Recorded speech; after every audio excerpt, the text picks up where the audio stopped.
Non mais franchement, je ne sais pas si vous prenez le train en marche, nous traitons d'un sujet aujourd'hui fort passionnant. Il s'agit de Jusqu'à ce que la mort nous sépare. Qu'entendez-vous par cet engagement? Sur ce plateau, vous avez Olivia Ouaki, Meïta Traoré, Emmanuel Darboux, ainsi que notre invité du jour, coach Mada Sangaré, qui nous a fait l'honneur d'une émission. Et ce sur quoi elle nous exhortait, c'était donc les attitudes à avoir dans le mariage pour pouvoir éviter voilà, des situations qui nous enverront donc au divorce. Donc il n'y aura pas de jusqu'à ce que la mort nous sépare, il y aura de jusqu'à ce que ton comportement nous sépare. Voilà.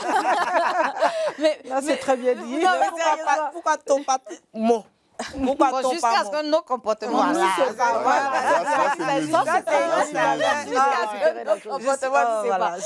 Mais coach Mada, est-ce que vous avez déjà été confronté à des... parce que voilà, vous avez votre renommée dépasse les frontières aujourd'hui, vous n'êtes plus à présenter, donc je suis certaine que vous avez été confronté à certaines situations où des couples sont venus vous voir et on n'était pas jusqu'à ce que la mort nous sépare. Non, en fait, il faut que vous compreniez d'abord que tous mes clients sont sous confidentialité. Tout à fait. Mais j'imagine une histoire comme ça où un monsieur qui a une grande famille et dans sa grande famille a des sœurs vraiment difficiles. Des pestes. Elles sont tellement difficiles qu'elles-mêmes, elles ont raté leur vie de couple. Elles sont venues s'asseoir dans la cour familiale.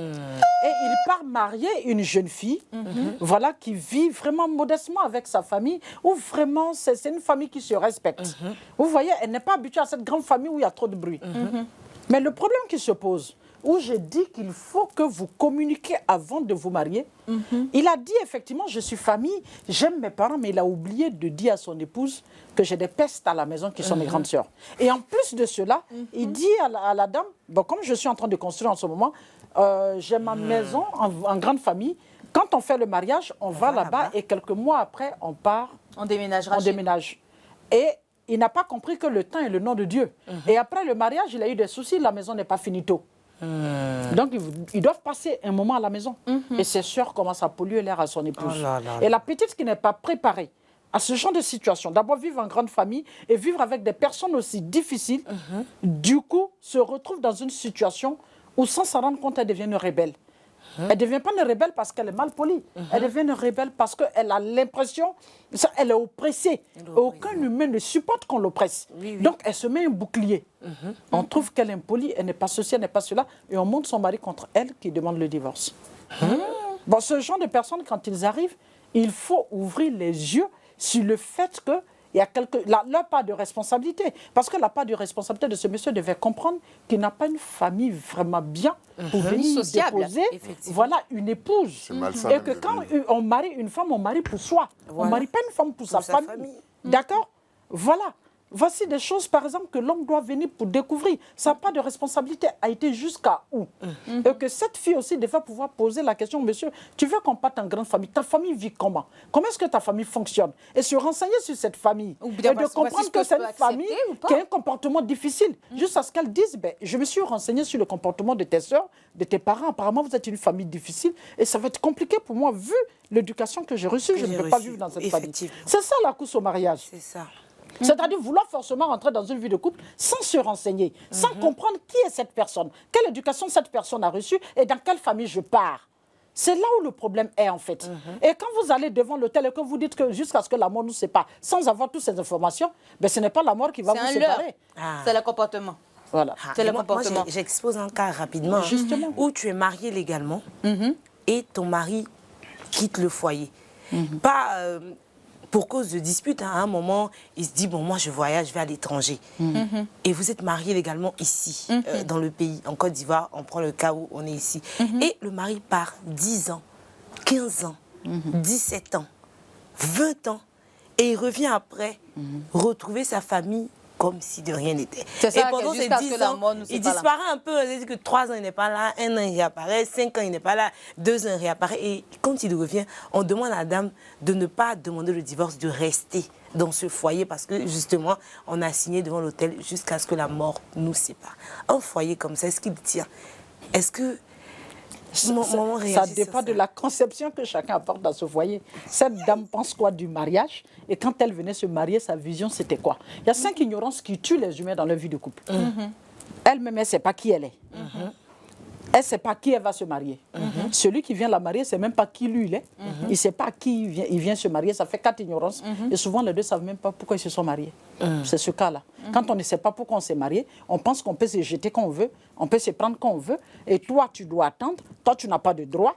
Voilà, tu n'as que des devoirs. Et l'autre, lui, il n'a que des droits. Lui, il n'a pas de devoirs. Mais attends, le mariage, c'est le devoir d'abord.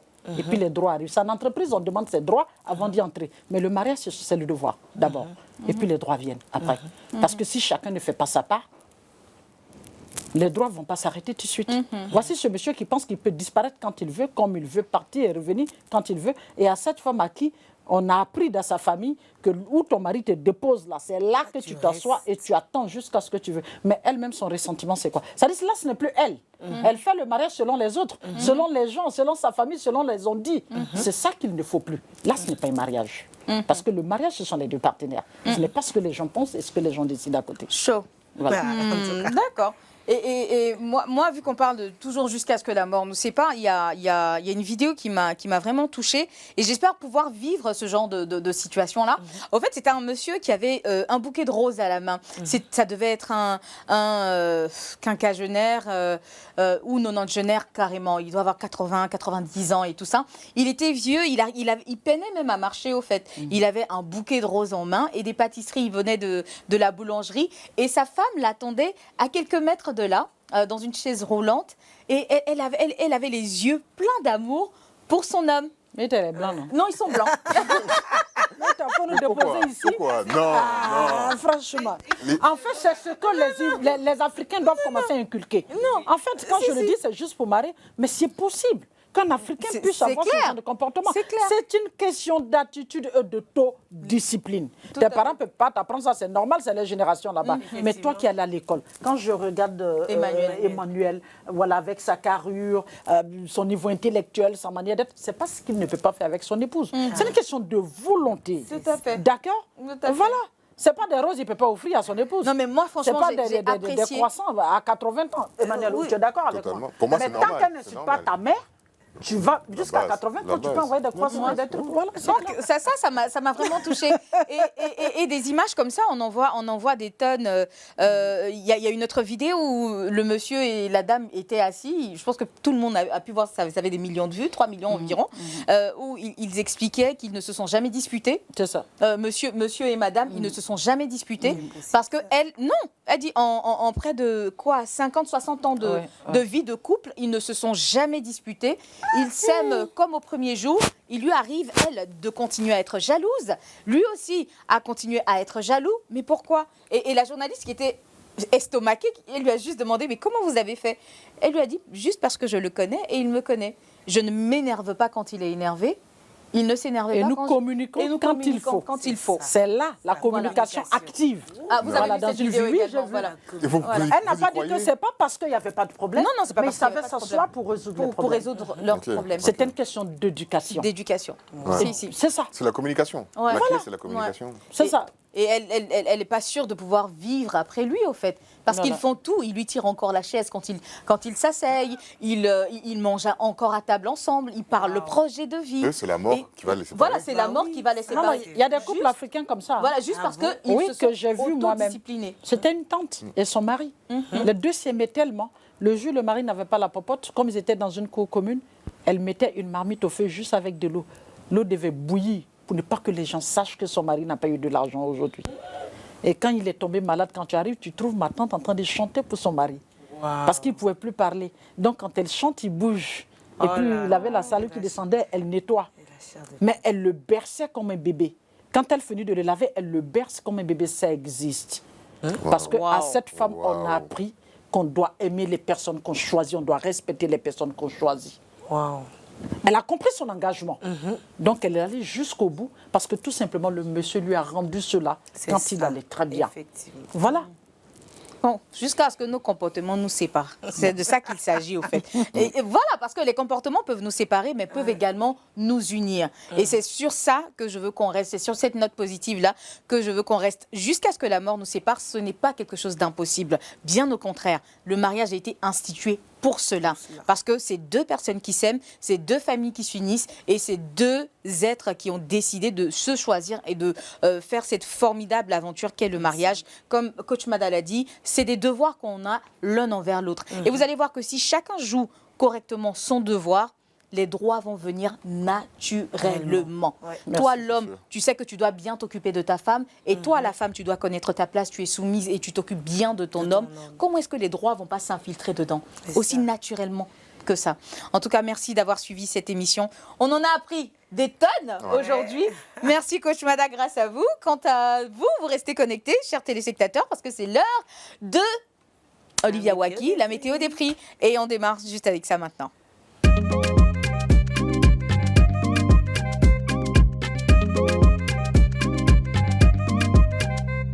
La météo des prix pour savoir le coût de certains articles, de certaines choses. C'est avec Olivier Waki qui nous a dégoté une autre information de taille, ma foi. Ta foi la leur, dis-nous tout. Ah oui, on parle des tickets pour les matchs. Les tickets pour la CAN. Alors, comme vous le savez, nous avons environ 7 stades qui ont été magnifiquement réaménagés pour la CAN ici en Côte d'Ivoire, la CAN 2024, la CAN de l'hospitalité. Et pour aller assister aux différents matchs qui ont lieu ici en Côte d'Ivoire, il faut vous munir ou prémunir de tickets, soit de façon physique, soit sur certaines plateformes. Comment ça se passe? Catégories déjà, catégorie 3, catégorie 2, catégorie 1, ce sont les VIP et autres. Et du coup, il se trouve que maintenant, il y a des tickets qui sont vendus à 2 personnes différentes. 2 personnes peuvent se retrouver avec le même ticket. C'est-à-dire, il y a des tickets en ligne. Moi, je peux avoir un ticket comme j'achète et je reçois ça sur WhatsApp. Et quelqu'un achète le même ticket physiquement dans un point de vente. Donc, c'est gagné, gagné, perdu, perdu. C'est-à-dire que si lui, il arrivait avant moi et qu'il a scanné le ticket, c'est mort. C'est mort, mon ticket, il est mort alors que je l'ai acheté. Mais où est-ce que je peux me plaindre? Est-ce que c'est possible de se plaindre même? Où est-ce qu'on peut Tu vas se rater le plaindre? match déjà. Non, déjà, c'est un préjudice. En fait, tu sais, ça c'est vraiment des choses que la CAF devrait pouvoir gérer et mettre un point d'honneur. Pardon? Ils ont dû se faire hacker. Même si vous vous êtes fait hacker. Comment c'est possible? Non, c'est possible, tout est possible. Voilà, on est à l'ère du numérique, donc c'est pas impossible. Mais quand c'est fait, qu'est-ce qu'on fait? Puisque c'est des tickets numériques pour le moment qui n'ont pas forcément été imprimés, on annule tout. On annule tout, on essaie de sceller la faille, et puis voilà. C'est compliqué parce que tous ceux qui ont voyagé, qui viennent de l'extérieur, ce sont des milliers de tickets. Oui, c'est compliqué. Justement, c'est compliqué parce que ça nous est arrivé. C'est-à-dire que tu achètes le ticket chez un revendeur. Il te dit, bon, parce que de base, je peux acheter un ticket. Les revendeurs aussi, c'est pas un dangereux. revendeur, j'ai envie de dire, qui escroque. C'est par exemple, moi, Olivia, j'achète mon ticket, mais il se trouve que je ne peux plus me rendre au stade. Donc, je veux revendre mon ticket. Ça, c'est moi-même. C'est 2 tickets, 3 tickets par là. Et la personne décide de nous revendre le ticket à 80 000 l'unité. 80 000 francs un Oui, ticket. l'unité. Bah, tu as tellement envie de regarder le match, tu te dis, je veux Déjà y que aller. c'est surfacturé. Okay. Et tu dis, bon, je veux 2 tickets. Ça te fait 160 000 pour les 2 tickets. Ah ouais. Et la même personne t'appelle pour dire, ah, je vais te ramener ton argent parce que le ticket que je t'ai envoyé a déjà été vendu Scanné. à quelqu'un d'autre physiquement. Donc, il a le même ticket que toi. Donc, c'est gagné, gagné, Mais perdu, ça dépend perdu. aussi dans ce genre de situation. À qui lui a acheté avec qui il a acheté son ticket aussi? Allez l'acheter en ligne. En ligne. Oui. Maintenant, lui qui a le ticket physique, on ne sait pas où il l'a acheté. D'accord. Ça, c'est Bon, ok. compliqué. Ou Donc, soit, il y a franchement, En fait, il y a la plusieurs première personnes fois. qui se sont Plaints. plaintes de cela. C'est-à-dire que j'ai mon ticket numérique, une autre personne a le même ticket physique. D'accord. Et Bah, tu je pense que arrives la question au est tellement bien tourniquet, posée. oui, Il faut la poser à la CAF. Il faut revoir ça. Parce que tu arrives au Pas de tourniquet, problème. tu scannes, on te dit non, le ticket a déjà été Elle a scanné. déjà été scannée. Samedi, la Côte d'Ivoire joue à Boaké. S'imagine, je paye mon billet d'avion, je paye le transport, j'arrive là-bas et mon ticket n'est Et même plus valable. ton Quand hôtel même. et tout. Alors que tu l'as payé peut-être très cher, vu qu'en ce moment, on ne trouve plus. On ne peut pas acheter de tickets en ligne. Tout le monde appelle, ah, je veux un ticket pour les 8e. On ne sait Mais pas. de façon où physique, sont c'est les possible tickets. ou pas? Actuellement, on ne sait pas. Normalement, les tickets sont en vente aux différents postes de différents quartiers. Moi, j'ai entendu dire Mais que tu vois, il n'y en a c'est plus. que les tickets de l'intérieur sont en vente à l'intérieur. Les tickets d'Abidjan sont en vente ici, mais les tickets de l'intérieur sont à l'intérieur. Donc, par exemple, pour le match de Boaké, c'est vers là-bas. Qu'il Mais faut c'est en acheter. ligne aussi. Acheter. Non, Mais en le ligne, site ne tout passe est- pas. mais en fait, c'est la première fois Alors- que les tickets se vendent en ligne. Donc, le pays n'est pas prêt. On est, ouais. commencer comme ça, sur une canne comme ça, de cette envergure, il y a Ça toujours on des est bugs. débordé, Voilà. on est... Et ce qui est dit, c'est qu'ils ont lancé les tickets de 8e, de quart, de finale déjà au début. Ah non, c'est chaud. Donc il y en a qui ont déjà acheté les tickets. Dès que Tu ça sais même ouvre. pas qui est qualifié, hein, mais tu as déjà acheté le Dès que ticket ça de ouvre, 8e, de finale. 30 minutes après, il n'y a plus de ticket. Il n'y a plus de tickets. D'accord. J'espère que ça ne tombe pas dans les oreilles de sourds et que Oui. la CAF fera mains et pieds, en tout cas le nécessaire pour que ce genre de situation ne se reproduise plus, Oui. parce qu'il y va de l'image du pays. Merci en tout cas pour l'information vous en qui est prie. passée 5 sur 5. Emmanuel, que nous réserves-tu pour l'histoire du jour aujourd'hui? Yes. Surtout que nous sommes en compagnie de coach Mada Sangari, nous aurons l'opportunité de profiter de ces sages conseils. En effet, en effet. Alors. Alors. Aujourd'hui, on a l'histoire d'une fille qui s'appelle Judith. Judith, d'accord? Judith avait son petit ami qui lui avait promis le mariage une fois qu'il serait stable financièrement. Ah, c'est mignon. Et elle a accepté. Oh, Et en fait, les deux, il faut savoir qu'ils viennent de familles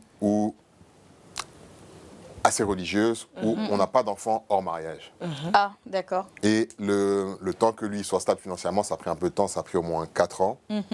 Et dans ces 4 ans, elle est tombée... Non, ça a pris 3 ans, et dans les 3 ans, elle est tombée enceinte 4 fois. Et elle a avorté 4 fois. À la 4e fois, le docteur a dit que ça risque d'être dangereux parce qu'il y avait un décollement du col. Voilà, Elle l'a quand même fait? elle a quand même fait. Ouh. Et après ça, ils se sont mariés, mais elle n'arrivait pas à avoir d'enfant. Donc, ils sont allés checker et on dit non, qu'on t'a prévenu. Et là, c'est trop tard. Elle est stérile, du coup. Voilà, tu ne peux plus avoir d'enfant. Et maintenant, son mari, il dit que lui, Il veut des il ne gosses. peut pas rester avec une fille qui ne peut pas avoir d'enfant. Lui, il doit avoir des enfants, il ne veut pas adopter, il n'est pas dans tout ça. Et qu'elle est inconsciente.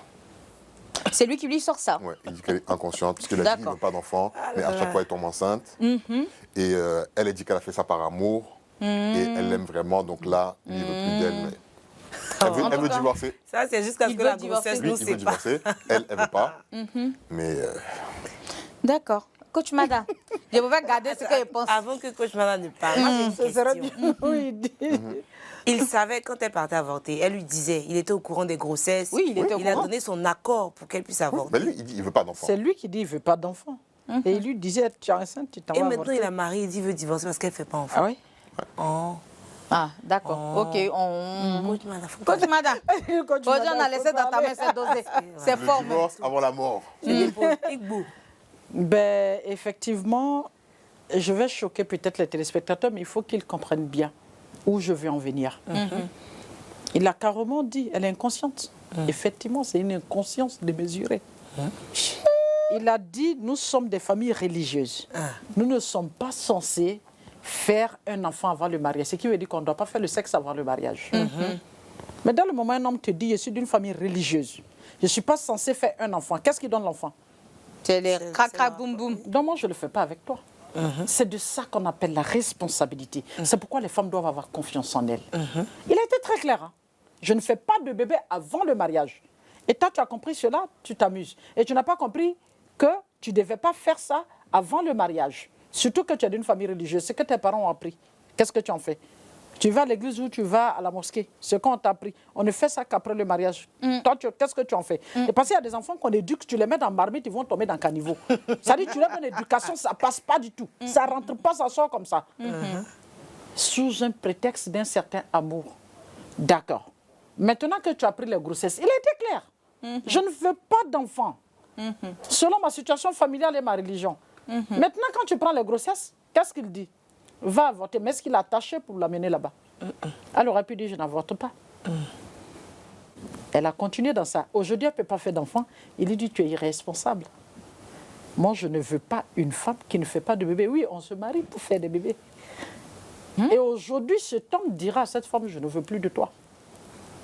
Oui, il faut que les femmes comprennent qu'à un certain moment, les hommes ne feront rien à cause de vous. Ils ne font des choses que parce qu'ils le veulent. Il désire un enfant, il n'aura pas d'état d'âme de savoir si tu peux faire un enfant, tu ne peux pas faire un enfant. Il n'aura pas d'état d'âme de savoir que c'est avec lui tu as fait cette responsabilité. Il n'aura pas d'état d'âme, il n'en a rien à faire. Les hommes n'en ont rien à faire des états d'âme des femmes. C'est vrai. Est-ce que vous comprenez? Donc les filles, il faut que vous compreniez que les hommes s'en foutent de ce que vous ressentez. Ils ne font que ce qu'ils veulent. Donc désormais, il faut que vous soyez responsables. Ok. Évitez de faire les choses sur un prétexte « je l'aime ». Parce que le jour où lui, il doit t'aime faire un choix entre ton « je l'aime » et ce qu'il veut, il prendra ce qu'il veut. Qu'est-ce que les filles n'ont pas encore compris? Elle est irresponsable, elle va assumer. Hein? Et c'est une leçon pour vous qui me suivez. J'ai la chair de poule. Vous qui me suivez, c'est La une parole leçon a pour été vous. donnée. D'accord, la parole a été déposée. Même. Oui, c'est S'ils une n'ont leçon pas pour vous. soulevé. Pour que vous compreniez que votre vie, c'est d'abord vous. Qu'est-ce que vous-même, vous voulez pour vous? C'est ça. Le jour où tu partais avorter, tu n'avais pas compris que c'était contre ta religion, contre tes valeurs, contre ton éducation. Et contre tes principes. Mais ce qui me choque Pas le une plus, fois, c'est pas pas deux une fois. fois. C'est ça. C'est pas 2 fois, c'est pas 4 3 fois. C'est-à-dire que quand c'est arrivé Alors la première fois même, tu avais la possibilité de te mettre un implant, d'attacher tes trompes. Il y a tellement de stérilés, je sais pas, il y a tellement de Vous, moyens de mariez pas. contraception aujourd'hui. Protégez-vous. Ou de la pilule, Mais tout au pire simplement. des cas, mais vous dites que vous êtes des familles religieuses. Qu'est-ce que Arrêtez vous faites de de faire- cette religion? Tout ça. Arrêtez. Vous faites quoi de cette religion? L'abstinence. On ne se lance pas dans la religion comme ça et puis faire ce qu'on veut. Non. Vous êtes Quand on moqué se de lance dans Dieu. la religion, on part avec les principes de la religion. Je vais être une personne pieuse, je vais être une personne croyante, donc je m'aligne selon ma religion. Donc on ne fait pas ça avant le mariage. Et toi qui viens me voir, me regarder dans les yeux pour me dire, moi-même je suis dans ça, on ne doit pas faire d'enfants parce qu'on est des religieux. Quand tu me parles de ça, je te dis, je suis désolée. Et s'il ne peut pas attendre, tu comprendras qu'en fait, c'est seulement son Moi, je plaisir. pense que qu'il c'était un recherche. prétexte. Non, que doit moi, faire c'est pas un prétexte. Pour lui. Il voulait juste pas faire d'enfant. Le problème, c'est que ce monsieur ira chercher ses enfants. Ah oui. Soit il va divorcer avec elle ou il fera des enfants dehors. Dehors. Et comme il parle d'une certaine religion, il n'acceptera pas des enfants adultériens, il ira se marier. Et s'il n'a pas l'intention d'être polygame, il va la laisser tomber. C'est aussi simple que Ah ça. oui, c'est ça, l'irresponsabilité. Quand tu ne fais pas attention à un certain degré d'irresponsabilité, c'est un poids que tu as à vie. Sa vie est... Voilà. Aïe, Non, aïe, je ne veux pas aïe. dire Non, que sa vie non, est gâchée. c'est- Sa vie est non, pas. c'est- Elle peut rencontrer un homme qui va. Non, sa vie l'aimer, n'est pas adopter, hein. forcément gâchée, mais elle paie tout simplement le poids de ses erreurs. Et donc là, Donc que ce soit une leçon pour d'autres. voilà, moi je te dis beaucoup de courage à toi, courage parce que c'est pas évident ce Je suis que désolée, tu vis, mais en tant que religieuse, en tant que personne pieuse, en tant que personne qui croit en Dieu, ce que tu as fait déjà devrait pouvoir te stresser au point où c'est même pas le mariage qui sera même ta priorité au fait. Un avortement égale à une vie gâchée, tu as tué quelqu'un. C'est de Donc, se repentir. voilà, et c'est de puis, se repentir, revoir la tu vie comprends un autrement peu, et puis avancer. Voilà. Dieu Voilà, peut lui c'est donner tout. un autre enfant. La vie autrement, tout à fait. Donc Avec Dieu, il peut avoir le miracle. tout Bien à sûr, fait, bien tout sûr. à fait, tout est possible, mais il faut vraiment d'abord commencer par te repentir et puis ne plus tomber dans ce genre de bassesse et tout ça une fois. On peut comprendre, c'est arrivé, même si c'est condamnable, on va se dire que tu t'y attendais pas, mais 2, 3, 4 fois, ma chérie, c'est abusé. C'est-à-dire que même s'il y avait une 5e fois avant le mariage, tu te clair. serais donné Elle à serait ça jamais arrêtée et tant tu te que- serais jamais arrêté tant que tu n'avais pas eu ce que tu voulais. Bah, ton mari, il est dans la même dynamique en ce moment. Il ne va pas s'arrêter tant qu'il n'aura pas ce qu'il veut. La vie, c'est comme ça. Voilà, on est tous égoïstes à un certain moment, mais à toi de pouvoir savoir quelles répercussions aura tel acte ou tel acte sur ta vie future. Bien Donc, sûr. en tout cas, beaucoup de courage à toi, Olivia. Je ne sais pas si tu as quelque chose à rajouter. C'est ce que j'ai dit, c'est fort, mais tout est possible à celui qui croit. à Elle fait. aura, comme vous avez dit, si elle se repent, elle aura un enfant. Avec lui, Même si elle je n'a n'en pas. suis pas sûre. Non, même Peut-être si elle parce n'a que lui, pas il est déjà d'enfant. sur le pied de Et puis, départ. excuse-moi, l'adoption, c'est possible. Hein. Tu pourrais toujours adopter. C'est pas seulement l'enfant que tu as porté en ton sein qui est ton enfant. Il y a des gens aujourd'hui qui ont été enterrés, qui sont gérés par des gens qui ne sont même pas de leur famille, au fait. Tu comprends? comme on dit. Donc, tu pourras toujours adopter. Si tu as Oui, tu pourras. de l'amour à donner, tu auras toujours un enfant qui a besoin de cet Ouais. amour. Qu'est-ce que lui-même il pense là-dessus? Tu Oui, es son ami. c'est ce que je voulais. Son ami, Son ami Le personnel. gars, non, franchement, moi je trouve. Quand j'ai reçu cette histoire, je me suis dit quand même, il est un peu méchant. Dans le fond, il est un peu méchant parce que c'est comme si. Dans il le a- fond, Ouais, dans la parce que forme même. C'est sa fiancée, il lui a promis le mariage et lui aussi. Bon, elle tombe enceinte une fois, 2 fois, 3 fois. Toi aussi, tu es là, tu continues. C'est des deux côtés. Je pense que lui aussi, il a sa part de responsabilité dans cette histoire. Donc, Et il là, doit c'est comme assumer. si il abandonne la fille. Donc Moi, il je a pris pense la que fille, Dieu devrait le il a- rendre il a- stérile il a aussi. détruit la fille d'une certaine manière aussi. Et là, il fuit. Maintenant que ça va chez Tôt ou lui. tard, il va payer, c'est clair. Là, ça va chez lui et puis il décide de la laisser comme Non. ça. Donc, bon, Tôt ou tard, il il va divorce. payer. Elle, qu'est-ce qu'elle devient? Bah, Bah, je sais pas. Elle lui a donné sa vie par amour. Elle s'est privée. Elle aurait sûrement voulu avoir des enfants plus tôt aussi. Elle s'est privée. Elle est restée pendant que ça allait pas trop pour lui. Le temps que ça aille mieux, maintenant que ça va mieux. Il préfère voir ailleurs. Moi, j'ai pas trop aimé quand même aussi son comportement. Son attitude. Non, c'est Vraiment. blâmable. Voilà. Donc bon. D'accord. Après, elle aussi, c'est clair que bon. Elle était Les inconsciente. deux. Les deux. Bon, Yako, en tout cas, vous deux. Merci de nous avoir suivis. Malheureusement, toutes les bonnes choses ont une fin. Voilà.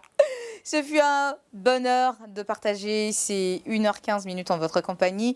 Rendez-vous est pris pour demain. D'ici là, je vous donne le programme, la suite sur Reflet TV. Vous aurez la revanche de Anna, Anna's Revenge, donc la revanche de Anna dans quelques instants sur le coup de 13h. Mais avant cela, vous aurez le flash sur notre télé, la 208 du Bouquet Canal. Vous aurez aussi la possibilité de visionner le flash sur notre page Facebook, c'est Reflet TV.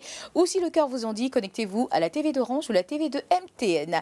Sur ce, passez un agréable moment, une bonne suite de programmes sur Reflet TV. C'était Meïta, Olivia Waki, Emmanuel Darbo et surtout notre coach du jour, coach Mada Sangaré. Oui. Yes. Allez, ciao, c'était nous. Ciao, Au ciao. revoir, portez-vous bien. Merci bien. Allez les éléphants. Ouais, c'est ça. On va pas nous porter poisson. On va pas nous porter poisson, sérieusement. On change de dynamique. Maintenant, on est positif. Toujours. Je dis encore, C'est fort, comme c'est le fort. disent les athlètes, le faux bout kéké. Je n'aime pas ça. Ah ouais, le faux bout kéké. Le feu brûle, hein. Non, mais Vous jouez mal, hein.